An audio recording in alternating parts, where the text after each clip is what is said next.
Vote कर रहे हैं बालकृष्ण चौहान को। समाज के लोग इतने बुद्धिजीवी हैं भाई साहब, आपका मैं धन्यवाद देता हूं कि ये सवाल किए हैं। लोकसभा में किससे लड़ाई मान रहे हैं आप लोग अपनी? हमसे लड़ रहे हैं। हमसे कौन लड़ रहा है? ये भी कहना है कि बालकृष्ण चौहान जब सांसद बन जाते हैं तो उनकी गाड़ी का शीशा नीचे नहीं होता है कि अतुल राय तो एक दिन की सांसद ही नहीं चला पाए थे लोकसभा। अरे भाई वो तो उनका पर्सनल मैटर है, क्या किए थे क्या नहीं किए थे। नमस्ते, मैं हूं शैलेंद्र। आए हैं घोसी लोकसभा में चुनावी कवरेज में। इस टाइम मझवारा में हैं, कुछ लोग हैं, उनसे बात करते हैं। आइए। हाँ सर, तो क्या है चुनावी माहौल यहाँ पे घोसी लोकसभा? माहौल घोसी का तो बहुत बढ़िया है। यहाँ बसपा की सीट है, पहले से भी सीट है बसपा की। हाँ, इसके पहले अतुल राय थे यहाँ पे। अतुल राय भी थे, इसके पहले बालकृष्ण चौहान भी थे, इसके पहले दारा सिंह चौहान भी थे। ये बसपा के खाता में सीट जाती है। बसपा जो भी लड़ेगा बसपा से चुनाव लड़ेगा। तो ये सपा वाले और भाजपा वाले तो कह रहे हैं कि बसपा लड़ाई में ही नहीं है। अरे वो तो कहने के भाई कुछ भी कह सकते, वो तो कहते हैं कि बसपा भाजपा की बी टीम है। हाँ। लेकिन अगर इतिहास उठा के देखा जाए तो वही बी टीम है। माननीय मुलायम सिंह ही संसद भवन में कहे थे उनसे, प्रधानमंत्री से पुनः आप जीत कर यह सरकार बनाइए। हाँ, ये तो उन्होंने बोला था जी। तो बी टीम तो वही होते हैं, अब बताते हैं दूसरे को। हाँ। और तो क्या मुद्दा है आप लोगों का यहाँ पे? मतलब घोसी लोकसभा में विकास का क्या मॉडल है आपका? यहाँ शिक्षा सुरक्षा, हाँ। बेरोजगारी पर है सर, और क्या। तो मोदी जी भी तो कह रहे हैं कि अभी तो कल ही परसों आए थे यहाँ पे, तो उन्होंने तो यहाँ पे बता के गए हैं कि माफियाओं का गढ़ है मऊ। उसके बारे में क्या कहना चाहेंगे आप? उसके बारे में तो मैं नहीं कुछ कह पाऊंगा माफियागढ़ में। लेकिन ये मैं जरूर कहूँगा कि यहाँ तो भाई हम लोगों की यही है कि यहाँ शिक्षा सुरक्षा। तो मतलब आपकी सरकार बनती है तो आप शिक्षा और सुरक्षा पे काम करेंगे? जी। चलिए ठीक है। बेरोजगारी पे भी काम। बताइए। जी आपका भी वही हाँ है? वही है और अच्छा है। हम लोग का भी वही है कि बेरोजगारी हाँ। दूर करें। और माननीय बहन जी ने हाँ। जो शासन करके दिखाया है, अब तक किसी का कोई जवाब नहीं है। हाँ।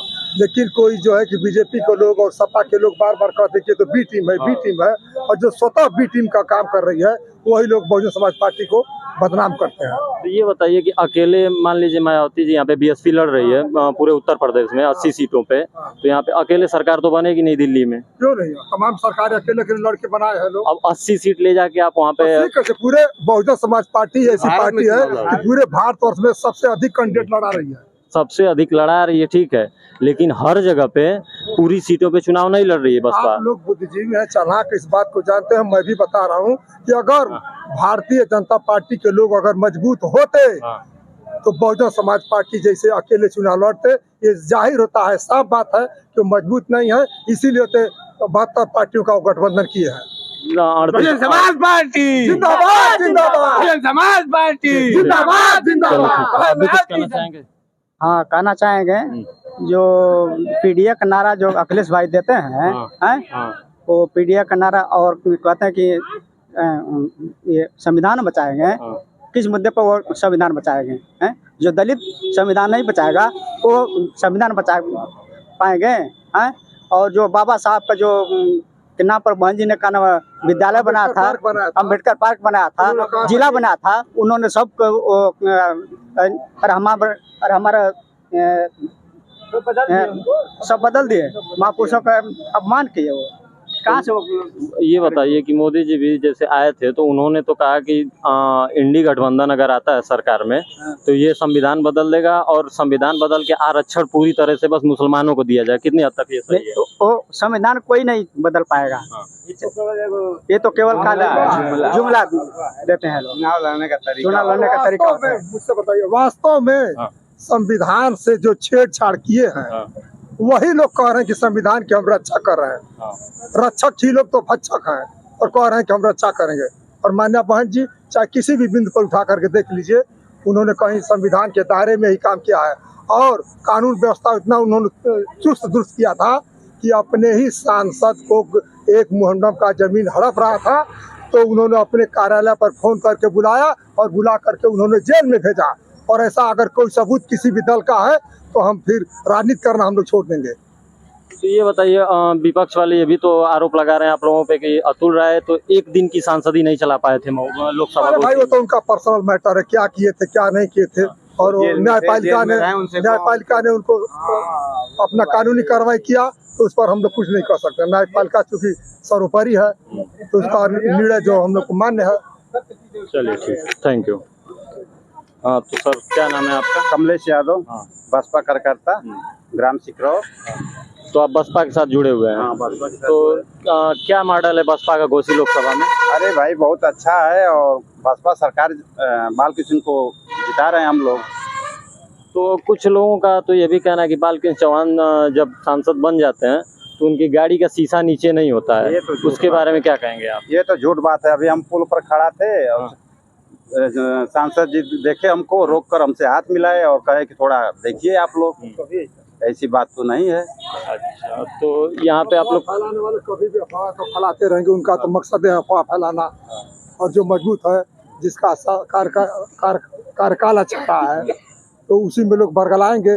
दिमाग भटकाने के लिए तमाम लोग इधर से उधर करते हैं। तो यहाँ पे आप लोग किससे अपनी लड़ाई मान रहे हैं? घोसी लोकसभा में किससे लड़ाई मान रहे हैं आप लोग अपनी? हमसे कौन लड़ रहा है ये पूछिए। कौन लड़ रहा है आपसे?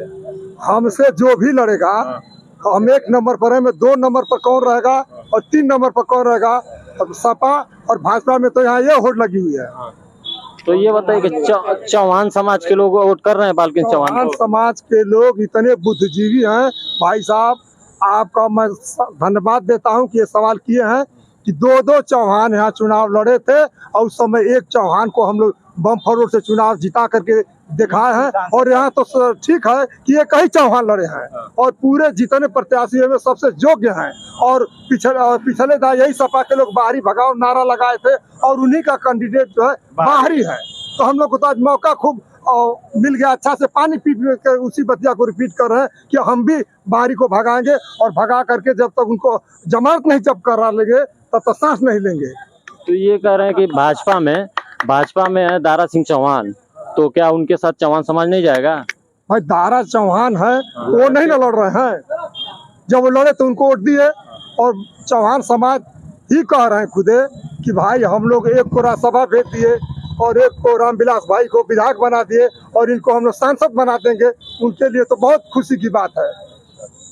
और यहाँ पे एक और चौहान लड़ रहे हैं, पवन चौहान। वो निर्दल है, लोकसभा के चुनाव में निर्दल का क्या उस दिन उनकी रैली थी तो बहुत घोसी में वो भी तो बहुत भीड़ जमाए थे, तो क्या भीड़ वोट में तब्दील होगी? नहीं, भीड़ नहीं तब्दील होगी। ये होता है एक दूसरे का लोगों का लगा होता है, लगाव के लिए देखने चले गए हैं, उनका भी सम्मान बचा है, लेकिन वोटवा हथिये पर देंगे, उनसे भी हमारी बात होती है। अच्छा, आप उनको सेट कर दिए हैं? सेट नहीं करते हैं लोगों, प्रत्याशी को नहीं। जो हमारे जो रैली में कह रहे गए थे वो भी हमारे ही भाई थे। और जैसे ओम प्रकाश राजभर जी तो कह रहे हैं कि हमने सारे प्रत्याशियों को सेट कर दिया है। कह रहे हैं तो भाई जुमलेबाजी है। पलटू चाचा होगा वो तो कोई गारंटी नहीं है। एक बिहार में वो है और यहाँ ये है। तो यहाँ पे ओम प्रकाश राजभर क्या कहे थे, उसके बाद में जहाँ जाएंगे जिस पार्टी में जाएंगे और विपक्ष को जाएंगे सीधा गाली देंगे। बहुत कुछ भी कहे थे, किसी को गोरखपुर भेज रहे थे, किसी को गुजरात भेज रहे थे, किसको कहाँ भेज रहा है, किसी को मठ पर घंटी बजाने के लिए कहे थे, वही माननीय ओम प्रकाश जी, और फिर उन्हीं के यहाँ नतमस्तक हो गए। तो फिर भी तो पूरे भी हम लोग सोचते हैं कि बताइए कैसे लोग हैं बीजेपी को के लोग कि गलती किया कौन और माफी मंगाए उनके बेटे से, वो जो आदमी पढ़ा लिखा व्यक्ति है और उससे जो है माफी मंगा रहा है। एक मसल लोग कहते हैं कि खेत का गधा मार खा जोला। ओम प्रकाश चरितार्थ उन्होंने सिद्ध किया। ओम प्रकाश राजभर जी तो कह रहे हैं कि हमारे बेटे इतना पढ़ा प्रत्याशी को यही नहीं है लोकसभा घोसी में। नहीं, बाल कृष्ण हमारे प्रत्याशी हैं, उनसे अभी नीचे ही हैं। अच्छा, नहीं वो पीएचडी किए हैं और छोटा इनके पास भी बीएड एमएड और एलएलबी की डिग्री है। बाकी चौहान भी हाँ एलएलबी हैं, एमएड हैं, बीएड, इनका तो विद्यालय चलता है, बीटीसी बीएड एनएम जीएनएम ऐसे व्यक्ति हैं कि वो तो इस चीज का विद्यालय चलवाते हैं। तो अभी आज कल आए थे योगी जी, तो वो भी तो कह के यही गए कि छड़ी पे आप लोग वोट करिए। भाई उनका फर्ज है अपने प्रत्याशी को कहे, अपील करेंगे ही, लेकिन उनके अंदर जो चुभा दिए हैं कील, उनसे सपने में ही दिखाई देता है इनके बयान का बात। आता होगा ना मोबाइल पे, फेसबुक पे, ट्विटर पे, जो बयान दे दिए हैं कि योगी जी को मत पर भेजूंगा, तो योगी जी ऐसा थोड़े हैं कि वो भूल गए हैं। लेकिन भाई उनका भाई सिस्टम है, भाई गठबंधन है, तो भाई अपने प्रत्याशी के लिए अपील करेंगे ही। चलिए ठीक, धन्यवाद।